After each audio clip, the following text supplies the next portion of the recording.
you asked me the same question last year, Eric. Okay, do you get the promotion every year on your job? No, right? So every year you work is a failure. Yes or no? No. Every year you work towards something, towards a goal, right? Which is to get a promotion, to be able to take care of your family, to be able. Yeah. So his point there is, is every year is your goal to get that next big bump. I don't think that's fair in every circumstance. Most of us in jobs, I mean, they have certain ceilings. In sports, it's different. Every year there's a new ceiling. So it's and it gets replaced by the old one gets replaced by the new ceiling. So and it's unfair that they are gauged on their overall progress based on yearly stuff, even though so for it kind of goes into like Jordan here, played 15 years and like only won 6 rings. So does that mean that he was a failure for 9? And it's a pretty poignant point. I don't know. Provide the house for them or take care of your parents. You work towards a goal. It's not a failure. It's steps to success. And if you've never, I don't want to make it personal. So there's always steps to it. Michael Jordan played 15 years, won 6 championships. The other 9 years was a failure? That's what you're telling me? No, I'm asking you a question. Yes or no? Okay, exactly. So why you asking me that question? It's a wrong question. There's no failure in sports. There's good days, bad days. Some days you are able to be successful, some days you're not. Some days it's your turn, some days it's not your turn. And that's what sports is about. You don't always win. Some other people's going to win. And this year, somebody else is going to win. Simple as that. We're going to come back next year, try to be better, try to build good habits, try to play better, not have a 10-day stretch with playing bad basketball, and hopefully we can win a championship. So 50 years from 1971 to 2021 that we didn't win a championship, it was 50 years of failures? No, it was not. It was steps to it, and we were able to win one. Hopefully we can win another one. It's a very interesting conversation, and I love that it's coming from a person whose stature is this high in the league, right? I don't think everybody agrees with his take because when you're the team that everybody thinks is supposed to win that year, and your team won, I think, like 60 games, and you're the overall 1 seed, and you get beat in the first round, it's looked at as a failure. I think a better word is it's a letdown. It's a disappointment. I understand Giannis's point of, it can't be a failure because, failure is just a chance to grow, right? It's just it's your next ability to get better from that point, right? You weren't the best team, that year, and you hope to just get better the next one and learn from your issues and your mistakes, and then go forward, right? I think if anything, it's a failure for Mike Budenholzer, who, as of this video, I think is going to be fired by the Milwaukee Bucks. Which is crazy to think that him, just like Nick Nurse, who got let go here recently, is another coach of the year, a guy who won a championship, and he's going to be on the market, which is, it's tough, man. And that's just expectations versus failure. It's like, and I kind of feel the same way with, Taylor Jenkins. I think he's going to like his 4th year or something. Maybe it's 4th or 5th. And I think he's been saved by the fact that there's this national stigma or blanket that your team was too young to win anyways, so you're not being graded. So he's getting graded on this big curve because I don't think he's grown that much as a coach in general. I think he's really stubborn.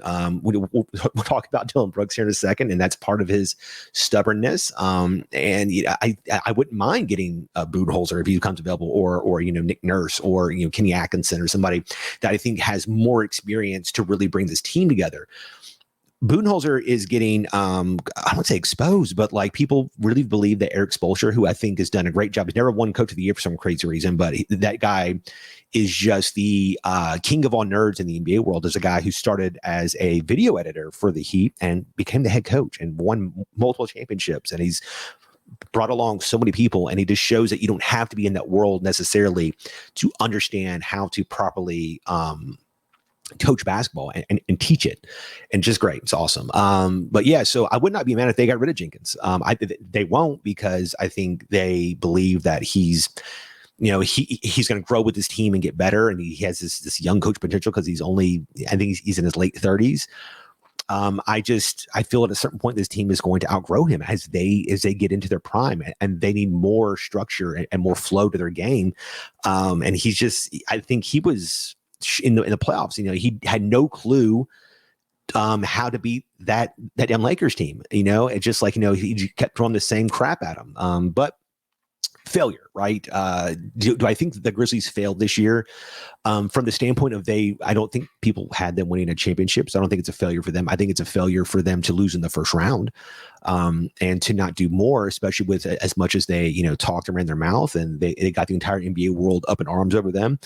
But only one team wins. And so I think there is some truth to what Giannis is saying also, where, so like 29 teams failed. I mean, I don't think Detroit failed this year. I don't think Orlando failed this year. I think Orlando drafted, Paolo Banchero, who's an awesome rookie. They have a really cool core going forward, and like a really fun path. I don't think they failed at all this year. I think, there's just different expectations for teams. And I think the reporter had, maybe, ordered his question a little bit differently, and if he felt as though this was a disappointment this year, was it a waste? Maybe, in terms of just his time, and, there on, because you only get so many years. But, I don't know. So let's move on to, speaking of failure, let's move on to Dillon Brooks. I think, JJ Redick had something really hold on.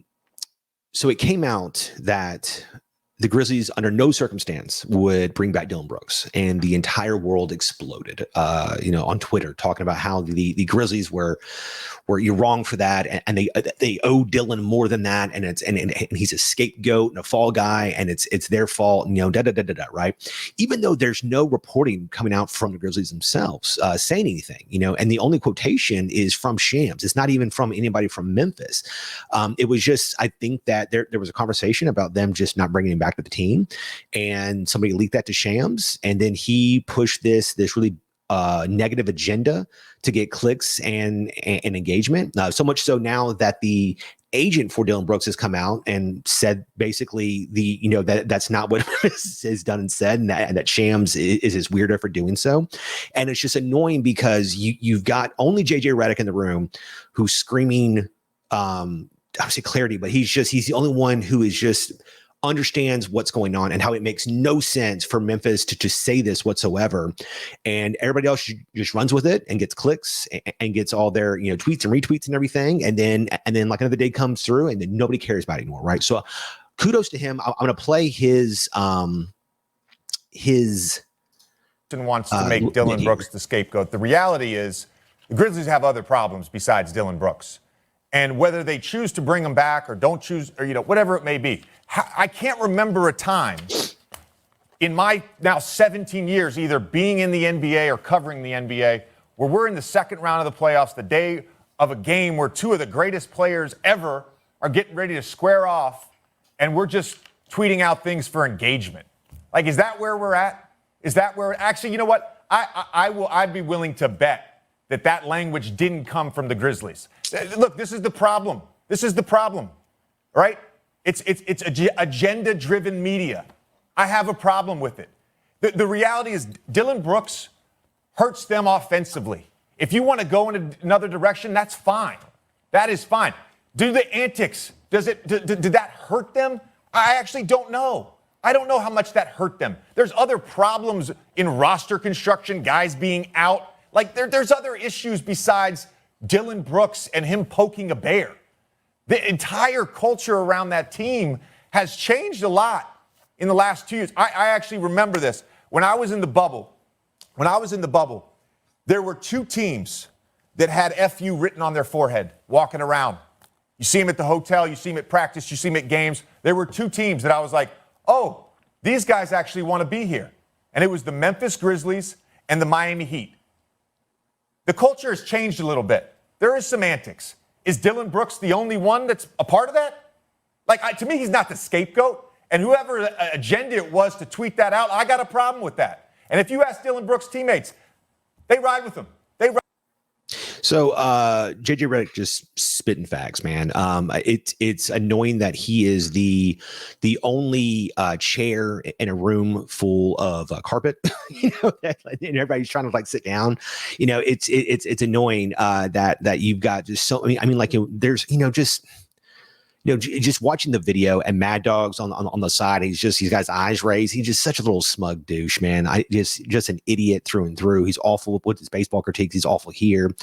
It's just, I'm tired of it. I'm tired of this media. It's insane. And it makes perfect sense why YouTube is beginning to grow in terms of the people that are actually more in line to do more information and research it and spit it back out in a way that has more context to it, and it's not just complete biased nature. It's I don't know if the producers at ESPN are just having them push these sensationalized garbage stories just to get more clicks, maybe. And not shocking that they're also firing like 60% of their staff because they're losing so much money, and they're inviting people on like, Kenny Beecham, who probably gets more on his YouTube videos than they do on any of their shows on a daily basis. It's just gross, man. The bottom line here is Dillon Brooks, he wasn't good enough. It's that simple. 2 years ago, people keep pointing out, it makes no sense that, back in the, versus the Jazz, it was 2 years. I'm glad he averaged 25 points a game against the Jazz 2 years ago. He's now fourth in the pecking order, dude. Jaren wasn't Jaren then, and Desmond Bane was not Desmond Bane then. And now those guys are, and Dillon Brooks falls further down the pecking. That's why he's not averaging 25 again. That's why he's not doing all the things he was doing before, because he's not good enough. It's that simple. And they tried to re-sign him in this year. He believes he's worth $20 million a year. Okay, cool. Go get that somewhere, because it's not going to be here, because you're not as good as Desmond Bane, John Morant, and Jaren Jackson Jr. Like, you're just not. And he believes he's Jaylen Brown. He thinks he is this all-NBA, guy that is a stud on defense and a guy who can go get 25 a game on offense. And he's not. Like nobody is more not in line with their own ability than Dillon Brooks. And that's fine. I'm sure our team will pay him $13-14 million a year, and he'll be a lot of fun for that team, and he'll talk a lot of trash and hit some shots. That's cool, man. But you can't have a guy that's not getting guarded out there. I mean, there's a reason why when the Lakers were playing them and when Luke Kennard came in, that there was a offensive rating boom of like 40 points because all of a sudden, Ja and Bane and all those guys are able to hit the lanes and pass and stuff, because it opened things up completely, because nobody can leave Luke Kennard open because he's shooting like 55% from three in the corner, as opposed to Dillon Brooks, where they're literally just leaving him because he's shooting 24%, so there's a giant difference there.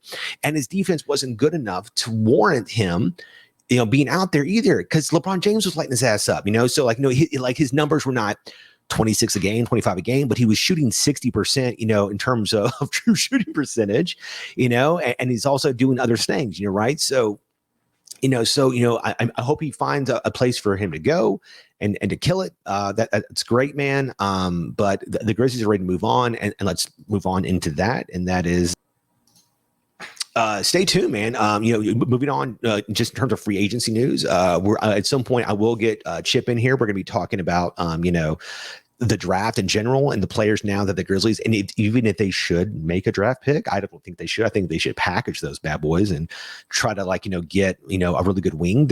Those will be out there this year. Talking about free agency, guys like Jeremy Grant, guys like Grant Williams. Maybe they go back into the like OJ Anunoby, sweepstakes, trying to maybe get him. Hopefully they don't have to give up as much now, because there's not as much fire around. And so the temptation is not as high. So the Raptors don't have as much of a bidding war bonus. I don't know how to really say that, more poetically, but we'll see how it goes. But we're planning on doing like a mock draft. We're going to be hitting up just draft and free agency stuff as things come along. Guys, thank you all so much for hanging out with us. Until next time.